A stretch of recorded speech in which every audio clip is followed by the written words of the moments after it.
Usa ka pagtuo, usa ka tingog, usa ka katawhan.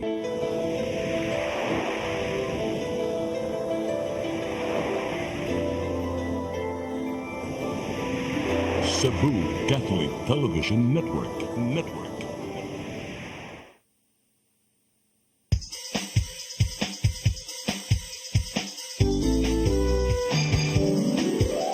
Hello Cebu, maayong punta. Nagsunta ang kahayag nga nagsulit sa matuod. Kadagan sa anghita po. Hello Cebu, maayong buntag Pinoy.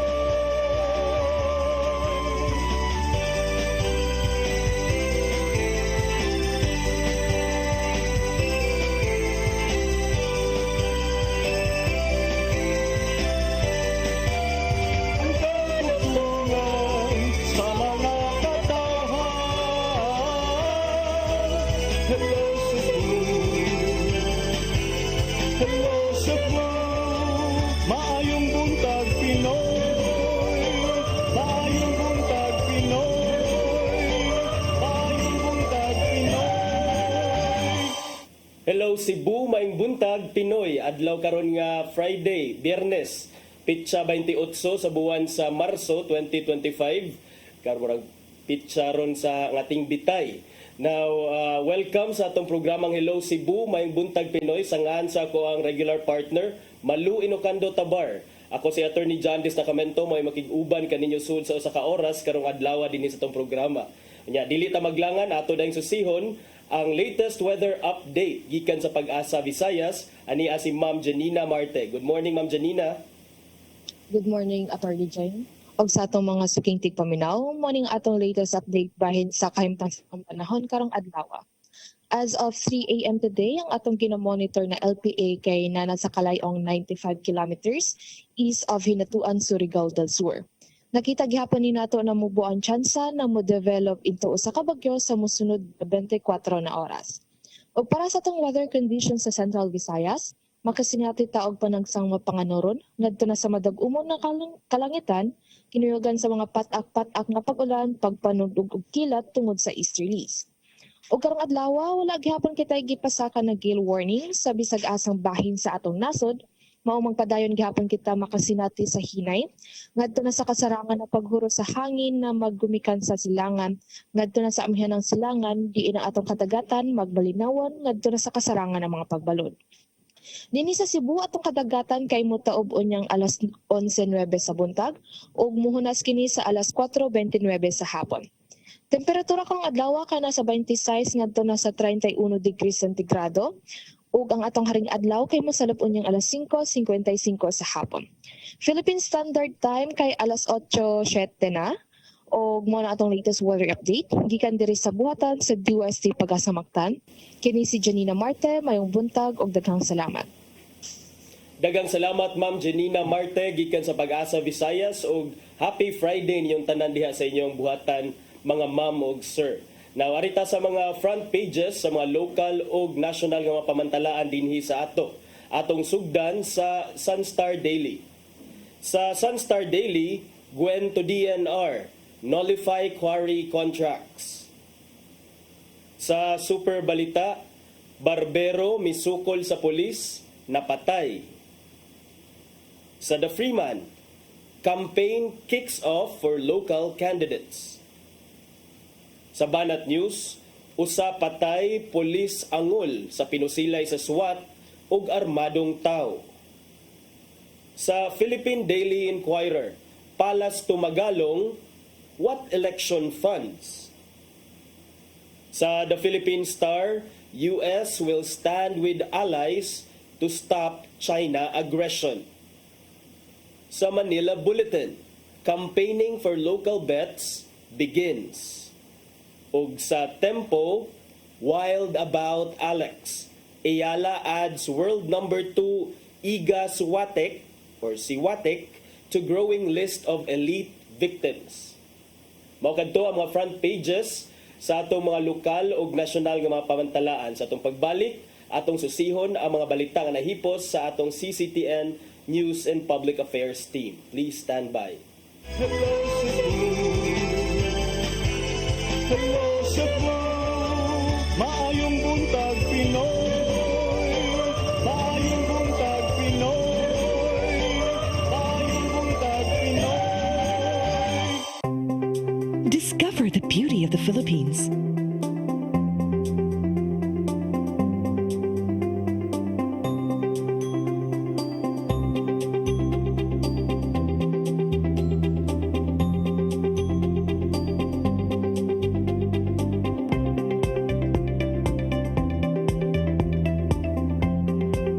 With Philippine Airlines, the country's flag carrier.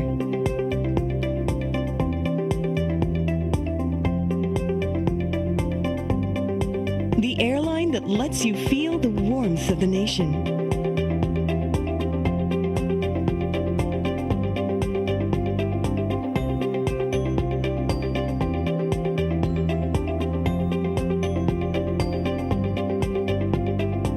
Mabuhay!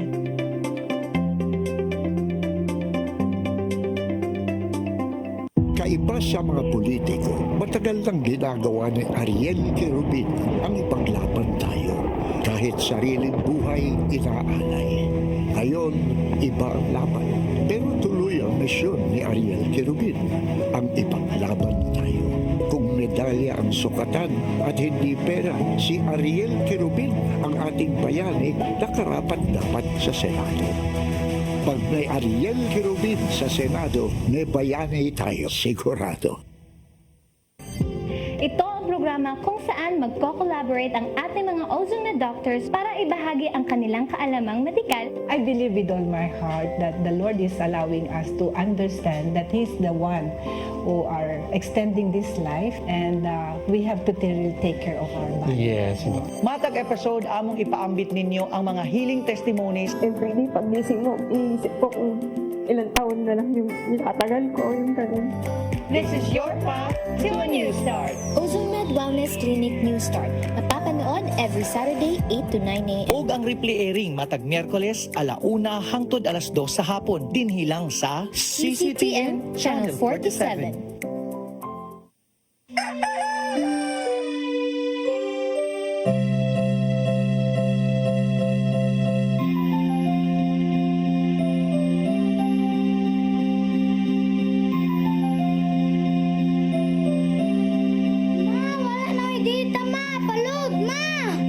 Sorry ma'am, na-late ko. Nagita pa mong gugod para internet sa kong anak ma'am. Ay, wala na yung problema. Pag sinisibo. Sinisibo, sinisibo, For your internet connection, and for the signal of your cable TV. so fast and straight the transmission to your home. Sinisibo, sinisibo, sinisibo, Offers you to have fiber optics. for your viewing experience, perfect and clear so far. So great and affordable for you to enjoy. Sinisibo. Cebu Television Network Incorporated offers fiber to the home broadband internet bundled with fiber to the home cable TV connection. Cebu Television Network Incorporated with its operation in Metro Cebu and the whole province of Cebu soon. And affordable for you to enjoy. Sinisibo. Hello Cebu, hello Cebu, maayong buntag Pinoy, maayong buntag Pinoy, maayong buntag Pinoy. Balik ta sa Hello Cebu, maing buntag Pinoy. O karon sa itong mga balita. Naguna sa itong mga balita karong buntaga, mga kandidato sa lungsod sa konsolasyon ni salmot sa Unity Walk o Peace Covenant signing. Samtang ang COMELEC local office ni awhag sa mga kandidato nga hipuson ang ilang mga tarpaulin nga wala sa mga common poster areas. Ang kasayuran ni hatod ni Mary Rose Sagarino. Gipanumpa sa mga kandidato sa lungsod sa Konsolasyon ang malinaw og patas nga eleksyon. Kinihuman sa ilang pagpinirmahay sa Peace Covenant ug Integrity Pledge kaganinang buntag. Una niini usa ka misa og unity walk ang gitambungan sa mga kandidato. Sa eleksyon sa Mayo, moabot sa upat ang partido nga nilansar sa lungsod ug adunay pipila ka independente nga nidagan pagkakonsihal. Saad sa mga kandidato nga kanunay ipatigbabaw ang kahapsay ug kalinaw. Ako jud is we always pray for a very peaceful election. This is not the first time of my participation on electoral process, but I trust everything to the Lord. So dinhi sa Konsolasyon, wala gyud na nahitabo nga dunay mga kanang mga dili maayo, no? Kans gyud aning Peace Covenant, no, is the unity of all the candidates who are vying for a position. And then we also manifest that we will exercise a fair and honest election. Amo gyud gipanang tumutan nga bisag pagpangdaot amo gyud dili kayan. Team Uswag no, maor gyud na among gikuan pod ampo nga maayo gyud ang adi ta man daot sa atong isigataw no negative campaigning, positive lang ta. Ang kalihukan gipasiugdahan sa Konsolasyon Municipal Police Station o COMELEC Local Office. This event serve as a reminder that true leadership is measured not only by victory but by honor, responsibility, and dedication to the democratic principles we all swore to protect. Samtang paghuman sa covenant signing, gipahinumduman usab sa COMELEC Local Office ang mga kandidato sa pagtangtang sa ilang mga campaign poster nga nasa illegal nga lugar o dili common poster areas. Matod sa election officer nga pipila na ka mga kandidato ang iyang napadadaan og notice tungod niini. Sa 18, yawa na tantangan kami maka-remove show cause order ko nila anong waga tanga refusal to remove and then law department na ang bahala. It must ang ilang reply po must be in writing. Ugmang adlaw sa pagsugod sa lokal nga kampanya, sugdan usab sa COMELEC ang ilang Operation Baklas. Mary Rose Sagarino, CCTN News. Subay sa maong balita, andam na ang security plan sa Lapu-Lapu City PNP alang sa paipahigayong Unity Walk karong Sabado. Gisibog kini gikan sa orihinal ni ining schedule tungod sa mga kakuliang naangkon gikan sa mga kandidato. Ang kasayuran ni hatod ni Crystal Joy Felerca. Ipahigayon unta ugmang adlaw, Marso 28 ang Unity Walk, Interfaith Rally ug Peace Covenant signing sa dakbayan sa Lapu-Lapu dungan sa pagsugod sa local campaign period. Apan matod ni Police Lieutenant Colonel Christian Torres, ang spokesperson sa Lapu-Lapu City Police Office, nga adunay conflict sa schedule sa mga kandidato. Maong sa ilang meeting ni adtong Lunes kauban ang COMELEC na desisyonan nila nga himuon na lang kini karong Sabado. Nibutyag si Attorney Anjanet Lamban, ang COMELEC officer sa COMELEC Lapu-Lapu, nga hingusgan nila ang Operasyon Baklas ugmang adlaw. I-activate na usab nila ang kontrabigay. Samtang si Lieutenant Colonel Torres nagkanayon nga andam na ang ilang security plan alang sa mga kalihukan sa COMELEC ugmang adlaw ug sa Sabado. Pila sa tong security ang perimeter o revenue security as well as ang atuang crowd CDM na to prepare sa mga possible nga mga realista or musamok man sa atuang activity manang sa nato kagihandaman. Ugang usab niya nga ang kapulisan naka-heightened alert status na sugod ni adtong Lunes. Tungod kay gawas sa local campaign period ug uban pang mga kalihukan sa COMELEC, gipangandaman usab nila ang posibleng mahitabong rally ugmang adlaw sa adlaw natawhan ni kanhi Presidente Rodrigo Duterte. Crystal Joy Felerca, CCTN News. Sa pagpadayon sa itong mga balita, pipila ka mga sakop sa kapulisan sa Central Visayas gipaubos sa training sa Commission on Elections aron himuong sakop sa Special Electoral Board. Matod sa COMELEC 7 nga mahimo silang i-deploy sa ubang dapit nga adunay kagubot ning panahon sa eleksyon. Ang kasayuran ni hatod ni Gian Navarro. Nakahigayon sa pagkaton kining 50 ka mga sakop sa Cebu Provincial Police Office kung unsaon pagdumala sa presinto isip Special Electoral Board members. Kabahin sila sa usa ka gatos ka mga pulis gikan sa Cebu ug Bohol nga gitudlo sa Police Regional Office 7 alang sa mas maynungdanong misyon karong umaabot nga adlaw sa eleksyon. Gipaubos sila sa training sa Commission on Elections bahin sa pag-operate sa automated counting machine. Gikan kini sa pagpasulod sa mga baluta aron maihap ang mga boto, transmission sa mga resulta hangtod na sa troubleshooting kung adunay mga kakulian ng ACM. Matud di COMELEC 7 Director Attorney Francisco Pobe nga mahimo silang i-deploy sa mga voting center kuno galing mga tras ang mga magtutudlo sa pagpangalagad yan ang panahon na. May tabo kini sa higayong mutumaw man ang kagubot sa usa ka lugar. Mga contingency ni sila nga mga personnel. It does not mean nga nagkulang ang atong mga maestra magtutudlo, kundi gibuhat lang ni sa Commission on Elections para just in case manaay mga worst scenario sa atong peace and order nga naay mga mass withdrawals sa mga magtutudlo tungod sa kalinaw kahusay nga problema, kaning ato mga gibansay-bansay nga mga PNP personnel may muhulip as member of the electoral boards. Gawa sa pag-operate, gitudloan usab ang mga kapulisan sa ilang responsibilidad isip mga sakop sa Special Electoral Board. Sama sa ubang mga magtutudlo, ipaubos usab sila sa examination sa Department of Science and Technology aron masuta kung nakapasar ba sila sa training. Kanina nag-istorya man ko nila, akong giingnan nga dapat kinahanglan mo pasar gyud mo because that is the purpose of your regional director why you are here. Sa kasamtangan, nagpabilin sa green category ang Sugbo ubos sa election areas of concern. Apan may mo silang ibalhin sa ubang mga lugar nga dunay grabing kagubot sama na lang sa Mindanao ug sa ubang bahin sa nasod. Karami sila sa Visayas. Unya, per information, last recourse na ang Visayas kay layo-layo naman ni siya sa Mindanao. Ang priority to ay sa Mindanao area ng mga PNP personnel. Navarro, CCTN News. Sa laing balita, pagsikop kang kanhi Presidente Rodrigo Duterte na ay klarong kalapasan sa iyang katungod, suma pa ni Senator Amy Marcos. Sampang niabot na sa The Hague ang ubang mga sakop sa pamilyang Duterte aron sugato ng adlaw na tawhan sa kanhi Presidente. Ang kasayuran ni hatod ni Mary Rose Sagarino.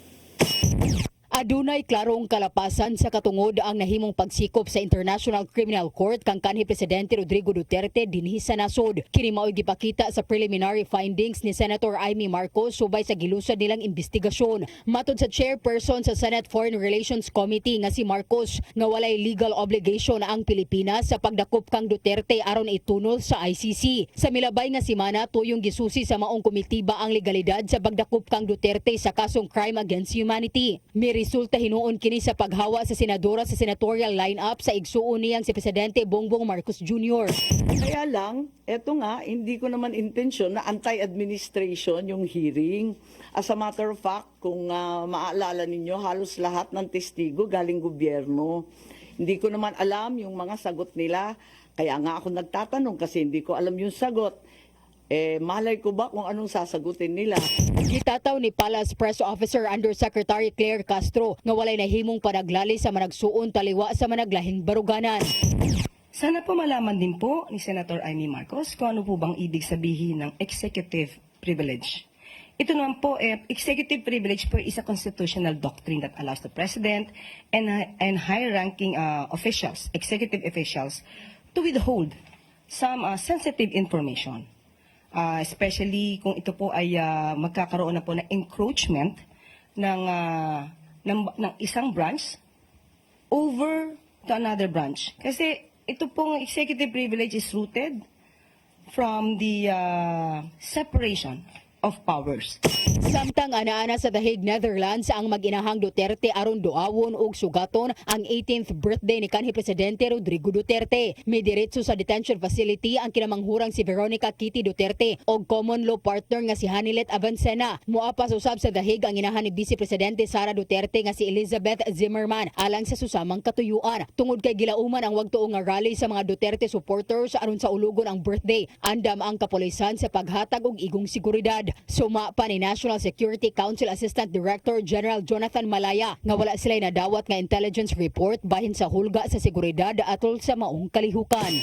Mary Rose Sagarino, CCTN News.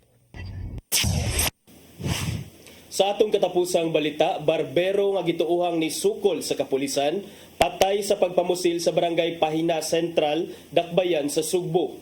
Ang maong armadong lalaki gipasinganlan nga namusil sa sakop sa Special Weapons and Tactics kon SWAT sa PNP. Ang kasayuran ni hatod ni Arnold Bustamante. Patay diha dayon ang usa ka barbero humani unang namusil sa usa ka sakop sa Special Weapons and Tactics alas 10:25 sa buntag sa dalan Balagtas, Barangay Pahina Central sa siyudad sa Sugbo. Ang nakabsan sa kinabuhi gila nga si Ricardo Regidor, 45 anyos alias Cardo, barbero, minyo nga lumad nga taga Dakbayan sa Karkar. Mato ni Nigel Burlasa, ang konsehal sa Barangay Pahina Central o chairman sa Peace and Order, nga dunay tawo nga narawag sa Barangay Hall nga nagpahibaw nga dunay tawo nga armado nga nagsuri-suri og nanion kini matod pa og armas sa mga repita. Tungod ani iyang gitawgan ang ihang nga tanod kuno sa katinuod nga dunay armado sa mga lugar ug sa dihang nasuta nga tinuod nanawag na ang barangay sa police station. Dali nga miresponde ang mga sakop sa Special Weapons and Tactics kon SWAT ug ilaning naabtan nga nagbitbit sa iyang armas ug gimanduan nga itahan kini apan inay nga mosunod sa mando namosin na hinuon kini og una nga to sa pulis nga naigo sa kamot og mitapsing usam sa walang kilay nini ug dinhi na siya gipusil sa kaubanan ni pulis. So sige kog monitor sa radyo, akong gipablock ang mga agianan para masundan gid magagabitbit ni siya daag 45. So kung ditso na lang ko sa Station 5. So akong gikuan si Lieutenant Tonhok o ang hippie nga nai-armed person. And then pagabot na po dito, gisakay na ko sa among sakyanan nga tinted. Napadung namin dire sa area. Pagabot din mo say pagabot sa primero nanguntan ako ninyo maamo mga tanong na diri ko chairman na corner na namo pero sigahan na mo istorya di ko kuno siya mo surrender ready na siya. Si Police Colonel Enrico Figueroa, ang hepe sa kapulisan sa Dakbayan sa Sugbo, nga miresponde usam sa mga insidente bitugan nga naa sa luwas sa kahimtang ang ihang SWAT personnel sa sulod sa Cebu City Medical Center. Mato niya nga lehitimo ang gihimo siyang SWAT personnel gumikan kay sila ang giunhan ug nabutang na sa peligro ang ilang kinabuhi nga mahinungdan nga giposil na lang kini. Ano po, actually yung pagpaputok ng suspect natin ay nagresulta sa pagkakasugat ng ating isang SWAT personnel and luckily po nasa stable condition na po siya ngayon. Investigasyon sa Carbon Police Station na sa Iran nga ang suspitsado nasakban na kini sa bana sa iyang giuyab-uyab nga ang nangaon sa usa ka kananan ug gisultihan kini nga undang una ang ilang relasyon alang silang mga anak apan nasuko kini. Nikuha siyang armas si Cardo ug gigukod niya ang bana sa iyang gikarelasyon nga si Frank Lopez. Mayo na lang, kaya nakasulod kini sa balay siyang silingan o gitaguan sa taas samtang nga ang suspitsado midiretso kini sa balay ni Lopez. Matod ni Lopez nga kung dito pa siya mitago siyang balay, sigurado siya nga siya ang mapatay ni ini. Ako lagi ang gusto lagi nga, mahuman na, kay kapoy na kayo sige kuhan. Naman siya armas gikuha. Ito dagan ko kung ngayon ko kuhan ni Ronald kay naya armas gikuhan. Ito dagan ngari ko. Yan isulod man siya, gari man giko diri. Balik gikuhan kaniya, gibaharan kaniya pinaagi aning armas. Gari giko niya, nya gipangita ko niya wala na mo kuhan kay gipasaka mo ko sa taas. Wa mo ko diri. Gibutyag sa bana nga iyang trabahante sa iyang barbershop si Cardo nga diha raw sab sa Barangay Pahina Central apan gitukob niini ang iyang asawa dinhi na nagsugod ang ilang aslom nga relasyon hangtod nga magsige na silang away sa iyang asawa ug matud niya nga siya pa ang gipasanginlan nga dunay kabit nga babae. Gumikan ni uli siya sa Bohol aron malikay na lang sa iyang asawa apan sa iyang pagbalik nito Disyembre sa miging tuig nakurat na lang siya nga ang gikadulog sa kwarto sa ihang asawa mao na ang suspitsado nga si Cardo bisan makita pa sila siyang tulo ka mga anak. Oh, nya mo to ning kuan sa ko kay kanang nay Para dili magkuan, dili magkalalis, o dili kapoy naman sige ko iyam ko sige duda na kay mao ni mismo akong anak mo ni anak. Unya mo to pag kuan ako balik ko nga re mo di ko nga kung sudlan dito sila dos kwarto nya mo na to nga sakpan gyud mo. Nana. Sa pagkutlo ni balita, wala na mahatag at tinawa ng asawa ni Lopez kung unsa ka tinuod ang pasangil siyang bana. Arnold Bustamante, CCTV.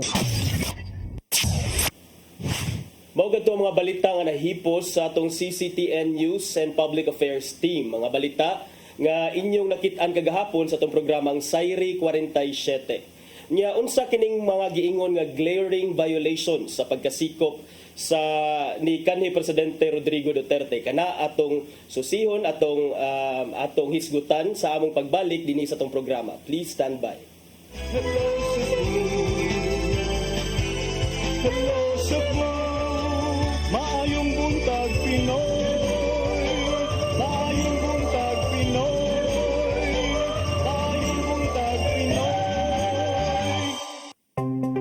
Discover the beauty of the Philippines.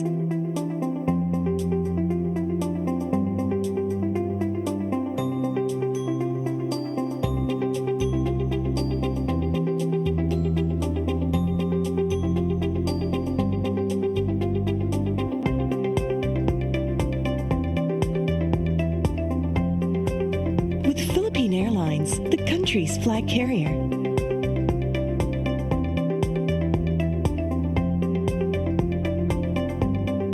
The airline that lets you feel the warmth of the nation.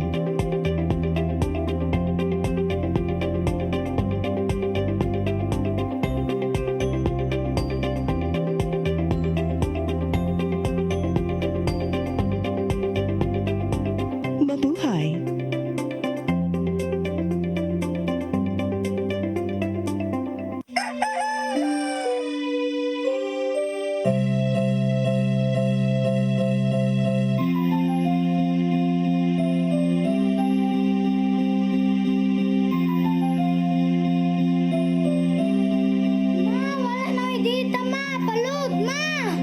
Sorry ma'am, na-late ko.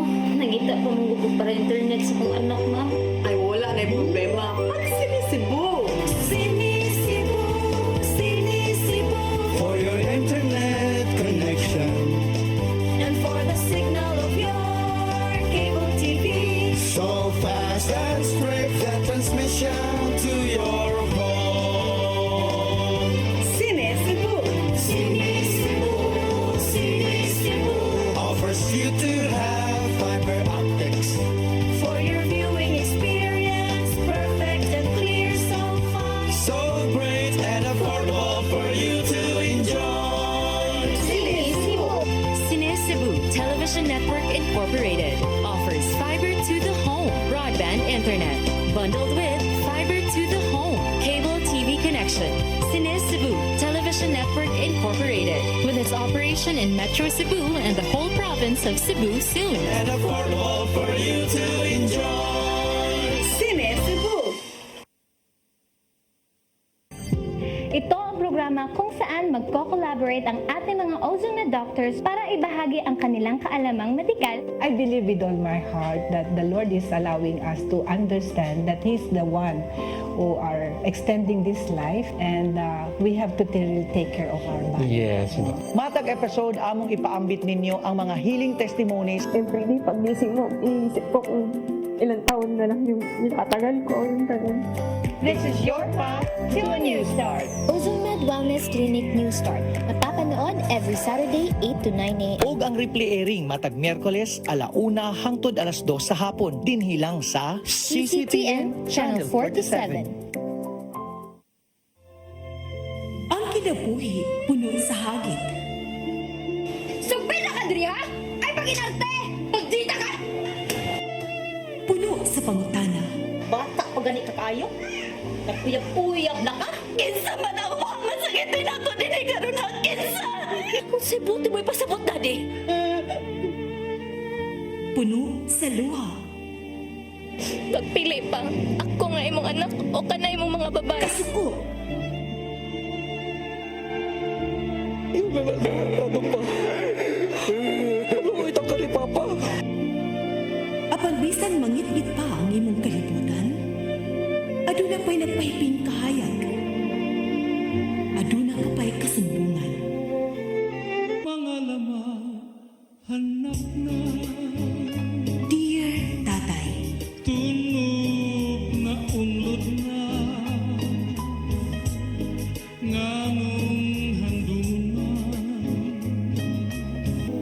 Wailaing pagi aron masabtan nato ang Biblia. Kinanglan nga doon na tayo relasyon kang Jesus. Hangtod sa layan natong panaguban, daghang salamat. Shalom. Tunog na unlot na. Hello Cebu, hello Cebu, maayong buntag Pinoy, maayong buntag Pinoy, maayong buntag Pinoy.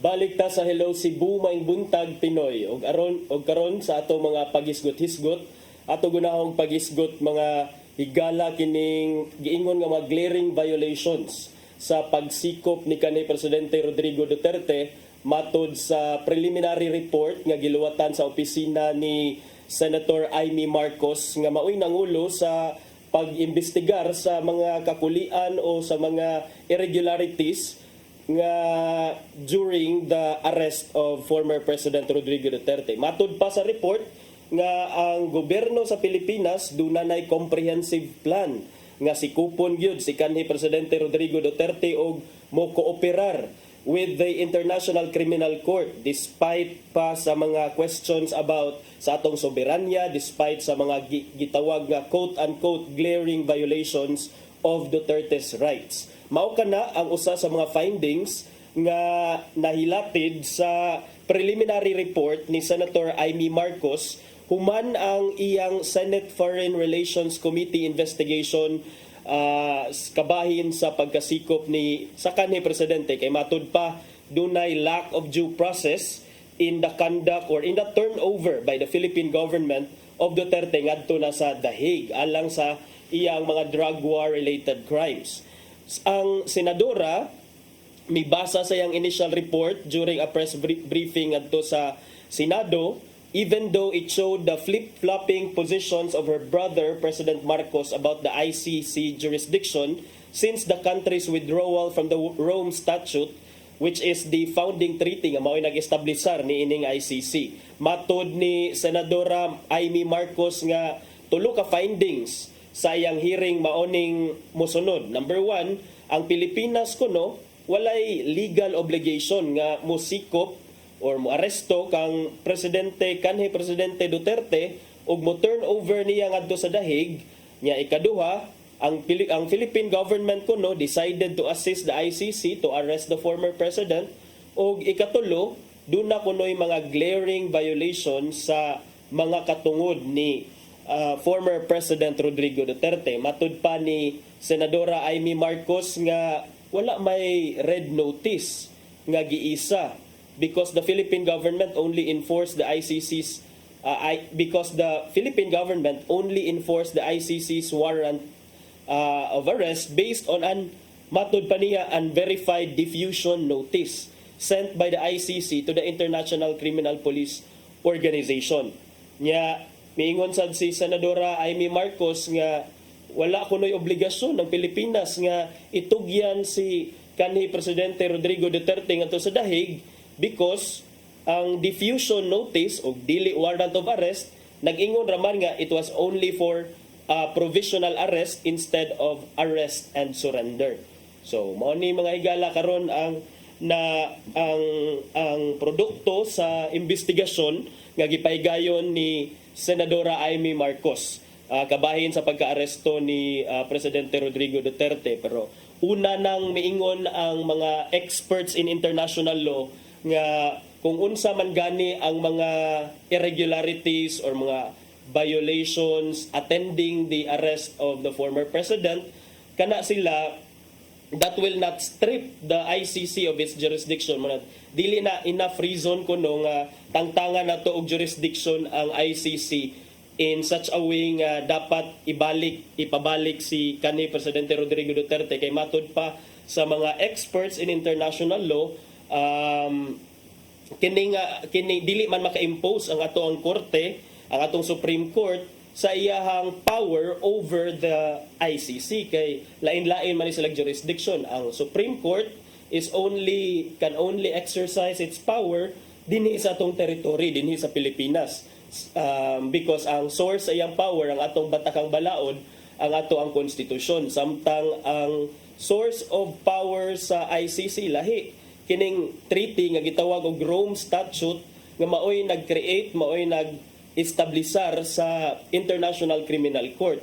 Nya ikaw nga ang imuhang power diha lang sa Pilipinas, teritoryo sa Pilipinas, dili ka maka-impose sa imuhang power didto sa usa ka international organization sama sa ICC because again limitado ang imong jurisdiction isip Supreme Court. So kining mga isyuha for sure ipang-raise ni during the succeeding hearings sa kaso ni former President Rodrigo Roa Duterte dito sa The Hague. So atong susihon mga higala, atong i-monitor, atong tan-awon kung unsa unya mga development ni ining unsa unya panggamiton nga theory or mga case theory sa kampo ni kanhi Presidente Rodrigo Duterte unya ngadto. Basta mao na nga matud pa ni Senator Amy Marcos, doon na joy mga violation. Unya also ang kining giingon nga mga glaring violations mga higala, giingon sad ni siya nga well karon is March 28. Incidentally mga higala kuan sa drone nagselebrar sa iyang 80th birthday si kanhi Presidente Rodrigo Duterte. Mao tong mga membro sa pamilyang Duterte miadto sa The Hague mo bisita unta sa iyaha didto on the eve of his birthday kagahapon. Pero unfortunately wala man gitugutan ang mga kampo ni ang mga pamilya ni Rodrigo Duterte nga muduaw kaniya. In fact, wala pasudla sa ICC sila si Vice President Sara Duterte nya wala sad tuguti nga ipasud tong upat kuno ka maleta.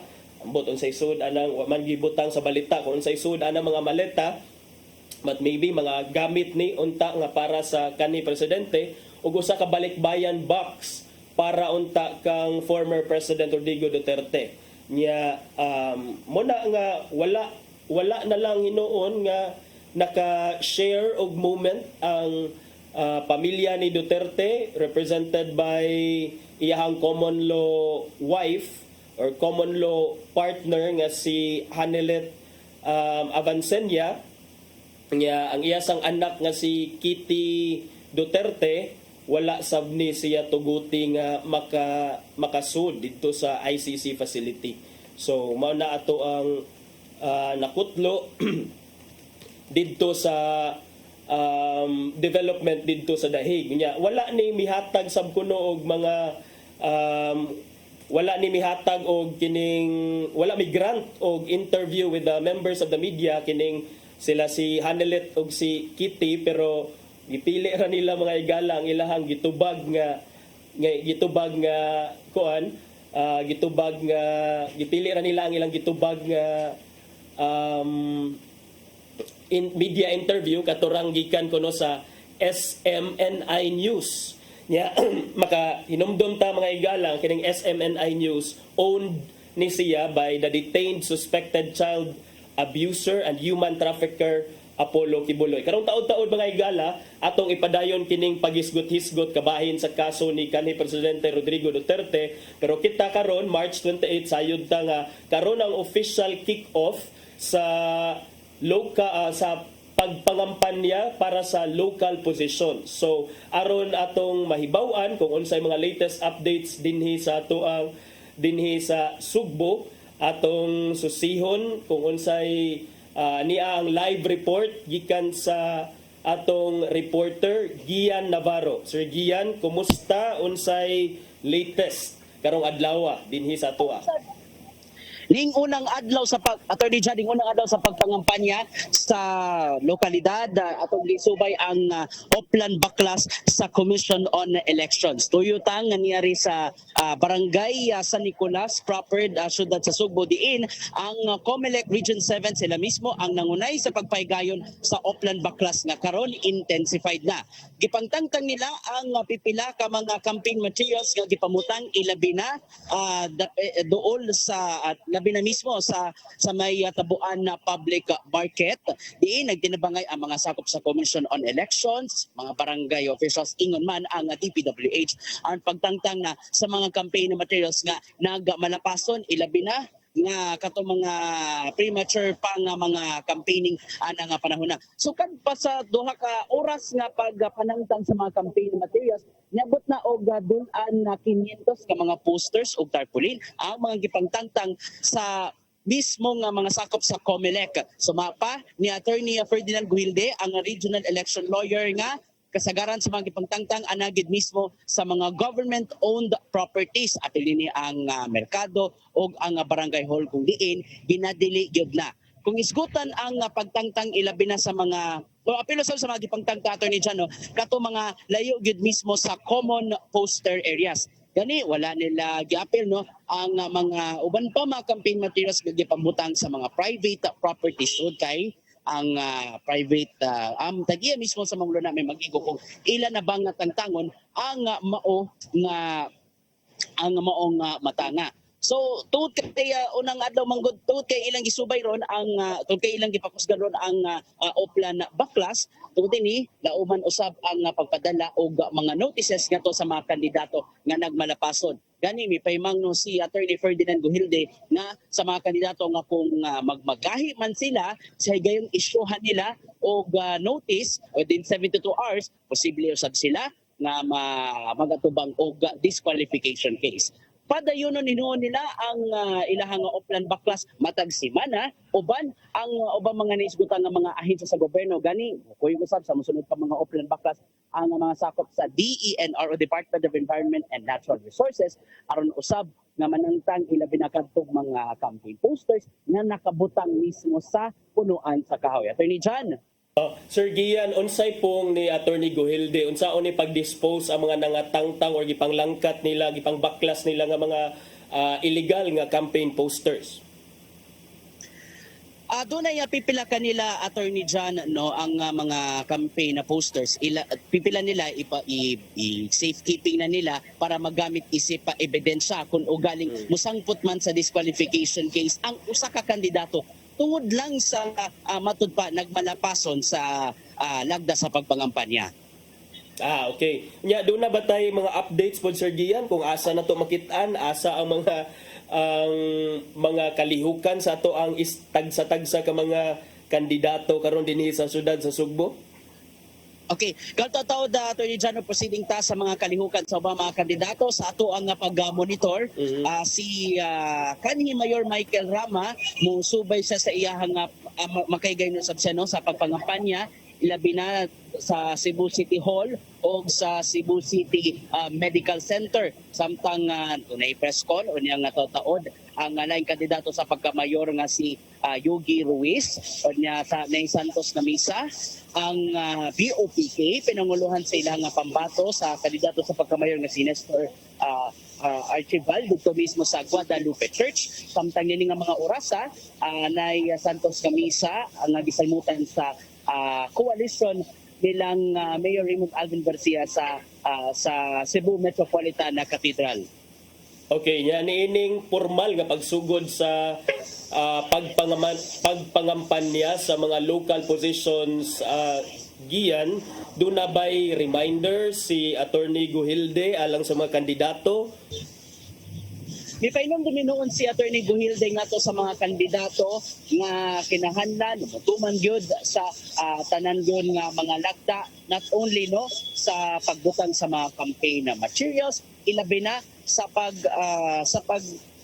sa uban pa nga mga kalihukan ingon sa pagpaymo sa mga resources gani mi paymang inuon si Attorney Gohilde nga ang ilabi na katong mga kung nga likayan gyud sa mga empleyado especially sa mga nasa mga botan sa gobyerno mga city hall na kung may likayan gyud ang pagsalmot sa inga nga mga pagpanya tungod kay gidili gyud kana ubos sa mga lagda sa o kung na code of conduct alang sa mga government employees ingon man sa COMELEC. Attorney John. Na importante na Sir Gian, no, kay bas ang abay uban nga makalimot nga oy kining empleyado man ka sa gobyerno, so dapat unta non-partisan ka because you're not supposed to show your colors. Wa man ay color ang pagpangalaga, di ba Sir Gian? Yes, mo kanay gipainomdom gani kung ato nga mahinumduman sa ato nga nahimong interview sa miaging semana nato sa Civil Service Commission 7 pinagi silang information officer nga si Perlane Daclan gipainomduman gid nila ang tanang mga empleyado sa gobyerno nga kung mahimo pugong gyud di pwede magsalmot sa mga pagpangampanya kay posible mag-atubang gyud og mga reklamo nga may mga kalapasan sa code of conduct og ang there's only one thing nga mahimo gid sila nga makasalmot nga mao ang pagbuta sa adlaw na mismo sa eleksyon. Gani pahinumdum ang Civil Service Commission di empleyado sa gobyerno kinanan neutral ilabi na yung panahon na sa ating kampanya. Okay, daghang kayong salamat Sir Gian sa imuhang update kabahin sa opening sa campaigning for local bets. Sinaot unta Sir Giano nga safe nya dayon patas lang o limpyo ang pagpahigayon sa local elections dinhi sa ato. Okay, ato na pagkasabay matagkaroon og niya ang mga developments bahin sa nagpadayon ron nga unang adlaw sa ating kampanya, Attorney John. Okay, daghang salamat Gian Navarro. Nya atong ipadayon atong paghisguti mauna mga igala no nga ang hangyo sa COMELEC nga may ilang unta nga dili lang ibutang lagi dito sa designated poster areas or common poster areas ang inyuhang mga tarpaulins kay kana it's just such a waste of time wasted siya sa inyuhang mga budget kay in the end tangtango na magyapon sa mga taga COMELEC o sa mga uban pang mga ahensya sa gobyerno, mga empleyado nga misalmot niya ng Uplan Baklas kay lagi naka-violate man siya sa rules on campaigning. So muna nga atong awhag lang ayaw lang ibutang diha sa mga public places nga wala gi-designate as common poster areas. Sa katong mga private property, pwede ninyo ipambutang diha ang inyong mga poster, ang inyong mga tarpaulin sa inyong mga kandidato kay matud pa sa Supreme Court kana is your expression of support inyuha ng pag-exercise sa inyong freedom of expression isip mga isip katawhan. So that dili na manginlabot ana ang COMELEC kung naa na sa private property. Pero kato ganina gipakita sa video ni Sir Gian, makita mo nato naagid siya sa mga pampubliko mga lugar, doon naagid siya sa duol sa merkado, diha sa tabuan. So mo to nga gipanglangkat. So ato lang sang awhag nga dili lang pataka o butang, especially kining gipangsugo naman sa din sila. Hinaot pa nga tan-aw nila kay maura ba ning giingon kung when the cat is away the mouse will play. Kung dili sad manglangkat ang mga taga COMELEC, balikan na sa nilang butang diha ang kanang mga non-designated poster areas. Okay? Nya atong ipadayon atong where we left off kaganina sa atong gihisgutan kabahin gihapon sa mga developments dito sa Dahig. Mao lagi to gibisita sa pamilya ni Duterte pinaagi sa iyang common law wife nga si Hanelet Avincenia o ilahang anak nga si Veronica Kitty Duterte. Ang iyang common law partner o ang iyang amahan ni Kitty dito sa Dahig. Pero wa sila pasudla. Wa sad sila migrant og interview with the media except sa usa ka media. Unsa na nga media kining gitawag og SMNI News. Nya kining SMNI News mao sigurong ni grant sila kay kuan man din siya owned by Apollo Kibuloy. In that interview with SMNI News, matod ni Kitty Duterte nga to all the Filipino communities around Europe, around the world, thank you very much for the support for me and my family. We are grateful to you. We hope you will not stop until former President Duterte will be able to return home. Mao kana ang tipik sa pamahayag ni Kitty Duterte dito sa SMNI News. Unya, iya sang gipaabot ang iyahang mga pangindahay, iyahang mga wishes, birthday wishes alang sa iyang amahan nga unta hatagan pa kini og maayo nga panglawas, good health. Karon nga nag-celebrate kini sa iyang ika-80 nga birthday karon Marso 28, 2025. Hopefully, matod ni Kitty, he eats the food inside the ICC detention center and he will be more obedient. Iingnan niya nga he will be more obedient. Sa ato pa gusto ni Kitty nga mo follow lang sa mga protocol ng mga polisiya ang iyang amahan. Kini si Hanelet o si iyang anak ka si Kitty, because wa sila gitugtan nga makakita ni kanhi Presidente Rodrigo Duterte sud mismo sa detention facility niini didto sa Scheveningen Prison sa The Hague. Mao ni nga nakikuan na lang sila, spend time na lang sa mga supporters ni Duterte outside sa maong prisuhan. Unya, sa iyang bahin, si Vice President Sara Duterte nga naasad karon sa The Hague dito gyapon sa the Netherlands, miingon nga it was agreed by the family that the former president would spend his 80th birthday with Hanelet and Kitty, but unfortunately lagi murag nasagmuyo sila kay wala ni siya na itabo because wala man sila pasudla sa taga ICC. So mauna mga igala niya dayon dunay mga regarding gihapon sa pagkasikop o pagkabilanggo karon, pagka-detain ni kanhi Presidente Rodrigo Duterte, doon naman ko yung mga istorya nga interim release kuno or temporary release. Unsa man yung temporary release, kanibang tugtan sa ICC, maayo unta kuno nga tugtan sa ICC ang hangyo nga pabalikon lang sa diri sa Pilipinas si kanhi Presidente Rodrigo Duterte, interim release for the meantime nga nag-ongoing ang iyahang ICC trial. Pero matod sa Malacañang kana nga klase sa hangyo will create a dilemma kuno, problema, or will complicate the issues kuno. Kay ang problema manggod kay kung muhangyo ka og interim release, of course, natural imong pabalikon sa Pilipinas si Presidente Rodrigo Duterte. Now, kinsa may monitor kang kani Presidente Rodrigo Duterte kung mubalik na siya diri sa Pilipinas, nga dili siya mo iskapo. Ang gobyerno sa Pilipinas, makig-alayon ang ICC sa gobyerno sa Pilipinas aron maybe pagmontabang sa pagmonitor, paghimo og mga report, if ever manggani nga tugtan for interim release. But the problem ana matod sa Malacañang, kung imuhang tugutan nga interim release o tugutan nga mo cooperate ang Pilipinas, it's as if mi-acknowledge ta sa jurisdiction sa ICC. Nya dili na rabata state party to the Rome Statute. Dili na rabata ni withdraw na raba ang gobyerno sa Pilipinas gikan sa Rome Statute under the administration ni former President Rodrigo Duterte in 2019. So kana ngano mo cooperate pa man ta nga wala man naman tay duties and obligations under the Rome Statute since ni withdraw naman ta. That's the first contention sa Malacañang. Unya sab matod sa Malacañang, pinaagi ni Palace Press Officer Claire Castro nga kung okay, if musugot sa ang gobyerno sa Pilipinas nga makig-alayon sa ICC, i-recognize ang jurisdiction sa ICC o nya para lang dunay interim release para kang Presidente Rodrigo Duterte. What if ang ICC later on moingon nga ipang-freeze nato ang assets ni former President Rodrigo Duterte isip kabahin sa ongoing trial, ongoing investigation?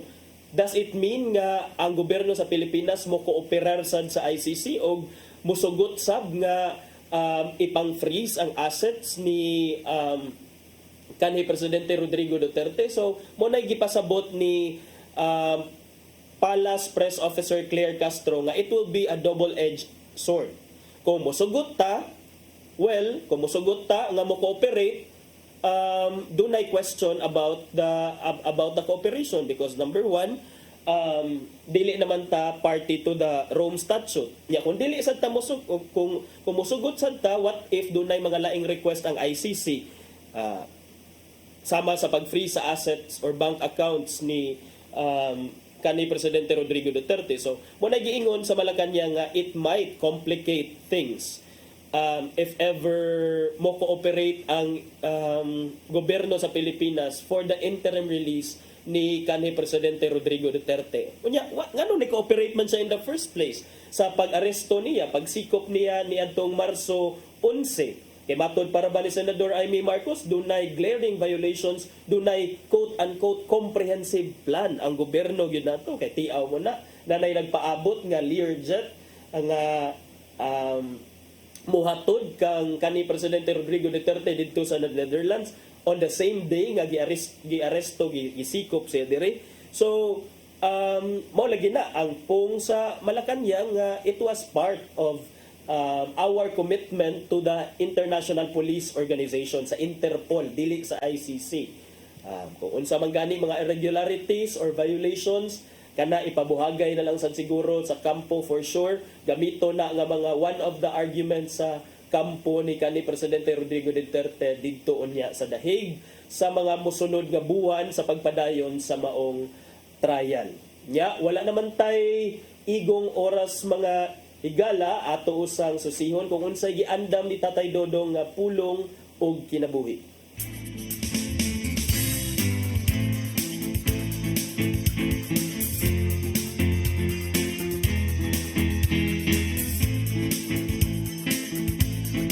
Ang puno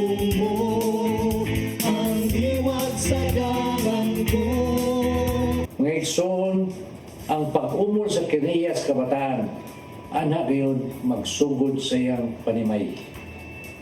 Busa ang ginikanan dako kayo og katungdanan ngadto sa ilang mga anak. Aron kini dili masaag sa hiwi nga dalan.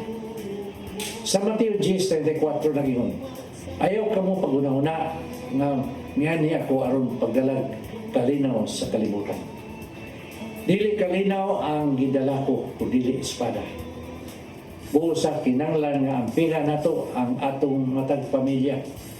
Sa Mateo 10:35 mingon pagayod, ang labing mangilad nga kaaway sa tao mura ang iyang mga sayop sa iyang kaulingong panimay.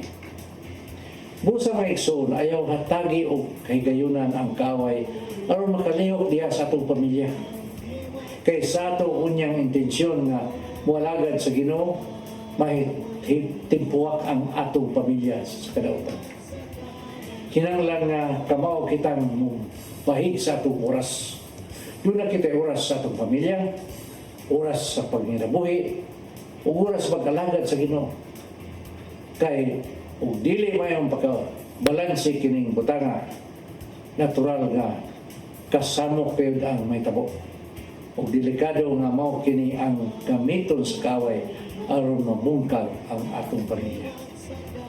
Nagsuon mo kini ang pulong nga maghatag kanato giya sa atong kinabuhi.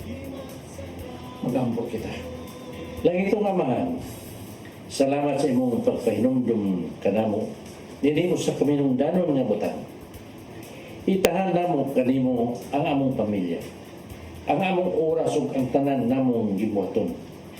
Aron imo kining ayoon sa pagpahigayon sa husto. Amen. Sa Ama sa Anak sa Espiritu Santo. Ang pulong mo, ang iwag sa dalan ko. Pulong og kinabuhi ni Tatay Dodong Limchua may nagtapos sa atong tulumanon karong buntaga. Doon na sa tay pasalamatan, thank you sa Philippine Airlines, Archbishop Jose Palma, ingon man kang Nanay Diana Limchua og Tatay Dodong Limchua. Nya daghang salamat sab sa among news manager, Cap Dennis Tabar, ingon man sa mga members sa TOC nato, sa atong technical team, Sir Robert, Miss Inday, Sir Matmat, Miss Mabel, Miss Joanne, Sir Michael, Sir Rodel, Sir Raymond, Sir Bruce, o Sir Ferdy. Unya, nahumanasab ang usa ka semana dinhi nga panagsaw nato sa tong programang Hello Cebu Maayong Buntag Pinoy. Sangan na lang sa ako ang regular partner, Malu Inocando Tabar. Ako si Attorney John Destacamento. Magkita-kita na punta sunod semana dinhi lamang sa Hello Cebu Maayong Buntag Pinoy.